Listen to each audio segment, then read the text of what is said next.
بسم اللہ الرحمن الرحیم۔ السلام علیکم۔ میں نے اس سے 4 ماہ کا بیٹا چھین لیا اور اسے اس کے میکے چھوڑ آیا۔ دراصل میں گھر والوں کے روز روز کے تانوں سے تنگ آ چکا تھا۔ تمہاری بیوی کوئی کام کرتی نہیں؟ مجھے بھی ایسا لگنے لگا تھا۔ آخر تم سارا دن کرتی کیا ہو؟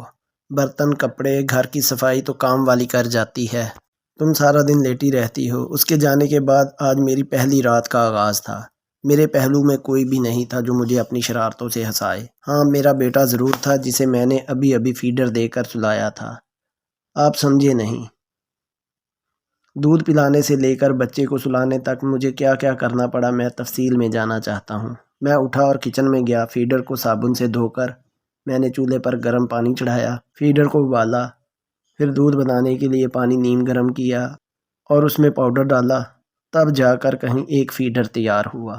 دودھ پلانے کے بعد میں اسے کندھے سے لگا کر تھپکتا رہا تاکہ دودھ ہضم ہو سکے۔ پھر اس کا پیمپر تبدیل کرنے کے لیے اسے لٹایا تو معلوم ہوا کہ بچے نے پخانہ کیا ہوا ہے۔ اسے باتھ روم لے جا کر صاف کر کے واپس آیا تو اس نے دودھ کی الٹی کر دی۔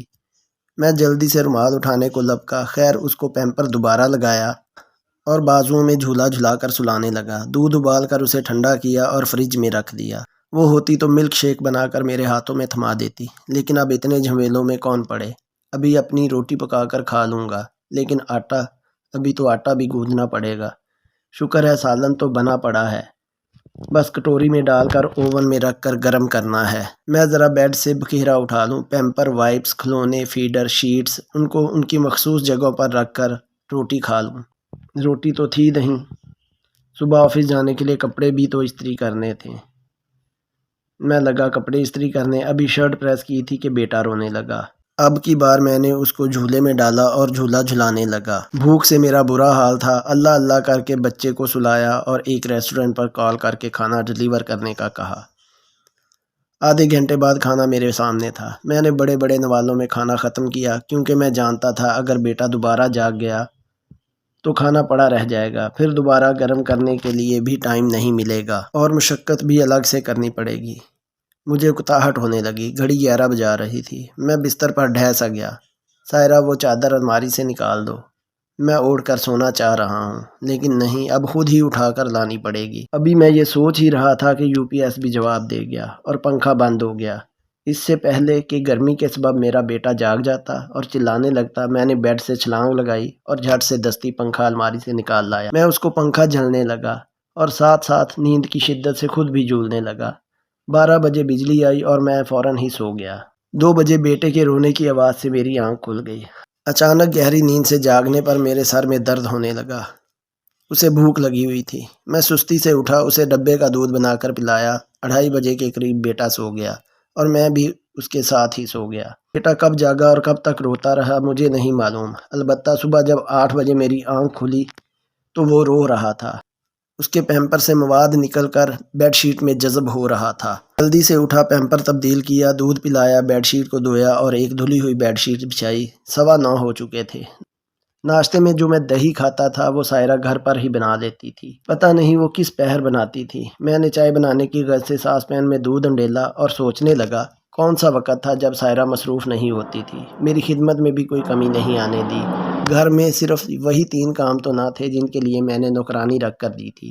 ایک بچے کو سنبھالنا ہی کافی تھا اس کے لیے، تھکن سے چور کرنے کے لیے، لیکن وہ مجھے وقت پر کھانا بھی دیتی، تھک جاتا تو مجھے دباتی بھی، میں اداس ہوتا تو میری دل جوئی بھی کرتی، مجھے ہنساتی بھی، میں کاروباری معاملات میں پریشان ہوتا تو میرا حوصلہ بڑھاتی۔ میں سوچوں میں گم تھا۔ دودھ ابل کر شیلف پر آ چکا تھا۔ میں آہستہ آہستہ شیلف پر کپڑا لگانے لگا۔ تم کرتی کیا ہو سارا دن؟ واہ، تمہارا جسم کیوں درد کرنے لگا ہے؟ کون سا پہاڑ ڈھایا ہے تم نے؟ اور وہ پہلو بدل دیتی، شاید میرے طنزیہ جملوں پر آنسو بہاتی ہوگی، پر میں ظالم انسان پرواہ ہی نہیں کرتا۔ کبھی کچھ دیر بعد خود ہی پہلو بدل کر میرے چہرے پر جھک جاتی، آئی لو یو، تو میں جواباً مسکرا دیتا اور وہ اصرار کرنے لگتی کہ آپ بھی جواب میں آئی لو یو ٹو کہیں۔ مجھے اس کی شرارتیں یاد آنے لگیں۔ صبح کے 10 بج رہے تھے اور کام پر نیند نہ پوری ہونے کی وجہ سے چھٹی ماری اور وہ سب اپنے اپنے کمروں میں مشغول تھے۔ جو ابھی کل ہی مجھے کہہ رہے تھے تمہاری بیوی کوئی کام نہیں کرتی، کسی نے مجھے چائے کا 1 کپ بھی بنا کر دینے کی زحمت نہیں کی۔ میں نے بچے کو گاڑی میں ڈالا اور گاڑی اس راستے پر دوڑا دی جو راستے مجھے ہمیشہ کے لیے سائرہ کے ساتھ جوڑنے کے لیے تھے۔ وہاں پہنچ کر میں نے دونوں ہاتھ جوڑ کر معافی مانگی اور وہ ہمیشہ کی طرح میرے ساتھ بڑا دل کر کے چلی آئی۔ شادی شدہ حضرات سے میری اپیل ہے کہ ٹھیک ہے، سب کا آپ پر حق ہے، سب آپ کو مشورہ دے سکتے ہیں، لیکن ماں باپ کے بعد سب سے زیادہ حق آپ پر آپ کی بیوی کا ہے۔ اس کو ٹائم دیں، اس سے پوچھیں، اس کی دل جوئی کریں۔ سارا دن بغیر مزدوری، بغیر لالچ آپ کی اور آپ کے بچوں کی، آپ کے خاندان کی وہ خدمت کرتی رہتی ہے۔ بدلے میں اسے کیا ملتا ہے یہ آپ سب جانتے ہیں۔ امید ہے آپ کو یہ کہانی پسند آئے گی۔ شکریہ۔